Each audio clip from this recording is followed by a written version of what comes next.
Ko'pgina obunachilarimizdan bir taklif tushdi, ya'ni yuz qizarishi, toshmalar toshishi, yuzda qil tomirlarning kengayishi bilan kechadigan pushti husnbuzar yoki elimiz xalqimizda rozatsiya, kuperoz nomi bilan tanilgan kasallik haqida sal batafsilroq ma'lumot bering deb so'rashdi. Demak, rozatsiya.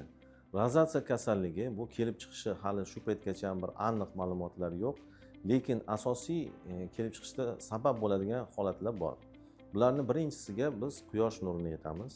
Quyosh nuri, ya'ni ultrafiolet teriga ta'sir qilganda ma'lum bir retseptorlar faollashib, demak qil tomirlar kengayib, toshmalar toshishiga va yuz qichishish kabi holatlarga olib kelishi aniq faktlar bilan isbotlangan.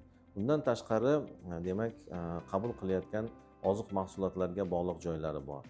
Achchiq, chuchuk, dudlangan, уксусlar sepilgan, achchiq kofe, qora choy kabi mahsulotlar bu holatni yana ham jadallashishga olib keladi.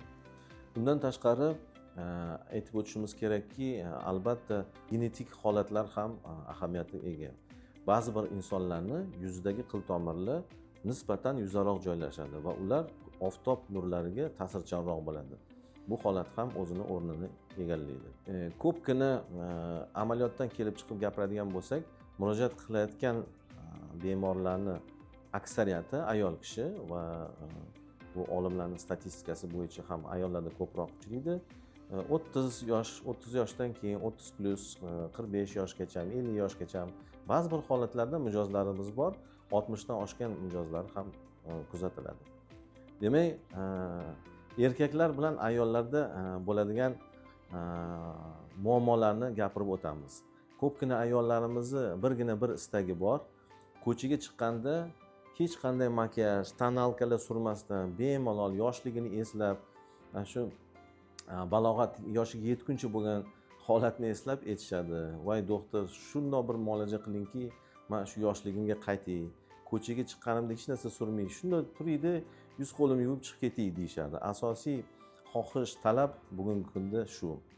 Erkaklarimiz esa demak, ko'pgina uchraydigan holatlardan biri, ko'cha-ko'yda mashina boshqarayotganda dan xodimlari tomonidan to'xtatilib, savol-javob qilinganda ozgincha alkogol ichimligi bormi degan savollar kelib tushadi. Shunda mijozlarimiz xijolat qilgandan demak murojaat qilishga majbur bo'lishadi va bu holatlarni biz bartaraf qilamiz. Bitta, ikkita, ba'zan 3 ta muolajadan keyin yuz oldingi holatiga yaqinroq bir qaytib bu muammodan xolis bo'lishadi. Undan tashqari ko'pgina tadbirlar bo'ladi.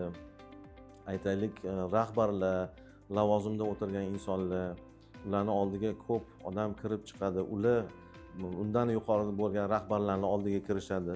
Shunday holatlarda albatta tashqi ko'rinish ahamiyatga ega bo'lgani uchun yuzda qizarish, qil tomirlar kengayishi, toshmalar bilan bo'lgan holatlarda erkaklarimiz ham aksariyati murojaat qilishadi. Va bu muammolar M-Beauty terapiya klinikasida eng zamonaviy kompleks muolajalar yordamida bartaraf qilinadi. Kompleks muolajalarimizni ichiga albatta lazer, eng oxirgi rusumdagi Lutronic kompaniyasining Clarity 2 degan lazer apparati, undan tashqari mezoterapiyada ishlatiladigan inyektsion muolajalarimiz va parvarish qiladigan vositalardan foydalanib, iloji boricha tez kunlarda yuzni dastlabki holatiga, ya'ni shu yaxshi qil tomirlarsiz, toshmalarsiz bo'lgan holatiga keltiramiz. Amaliyotda kuzatayotgan narsalardan biri, bemorlarimiz dastlab turli xil vositalarni ishlatib ko'rishadi. ChatGPT ga kirishadi, sun'iy intellektdan foydalanishadi. U yerda ko'rgan turli xil kremlar, mazlar, malhamlarni uzoq joylardan zakaz qilib olib kelib ishlatib ko'rishadi. U ish bermagandan keyin o'sha mahallasida, turar joyida yoki ish joyiga eng yaqin bo'lgan kosmetologlarga murojaat qilishadi. U yerda ham turli xil muolajalarni olishadi, inyektsion muolajalar va hokazolarni olgandan keyin, u ham natija olmagandan keyin eng oxiri demak shifokor dermatologga murojaat qilishadi. Aholimizga, shu opa-singillar, aka-ukalarga bo'lgan murojaatim, yuzingizda har qanday muammo bo'lgan taqdirda avvalambor shifokor, dermatolog, kosmetologlarga murojaat qilishingizni tavsiya qilgan bo'lardim. Chunki orada ancha muncha vaqt o'tadi, vaqtdan yutqazasiz. Turli xil xarajatlar bo'ladi. Kerak emas xarajatlarni qilib qo'yasiz. Va dastlabki undan ham yomonroq holatga, ya'ni jadallashgan, avj olgan holatga olib kelib, muammoni yana ham chuqurlashtirish holatlari kuzatiladi. Shuning uchun hurmatli aholimiz, opa-singillar, aka-ukalar, sizga tavsiyam dastlabki holatda to'g'ri dermatolog, kosmetologga murojaat qiling va sizga malakali shifokorlar ushbu muammoni tez kunlarda eng zamonaviy uskunalarda, eng zamonaviy dori vositalaridan foydalanib, dastlabki yaxshi holatingizga keltirish bilan shug'ullanamiz. Agarda sizda yoki yaqinlaringizda yuz qizarishi, toshmalar toshishi, qil tomirlarning kengayishi, yuzda qichishishlar paydo bo'lib, quruqlashib ketgan teri kabi shikoyatlaringiz bo'lsa, quyidagi raqamlarga murojaat qiling. Bizning mutaxassislar albatta siz bilan bog'lanishadi.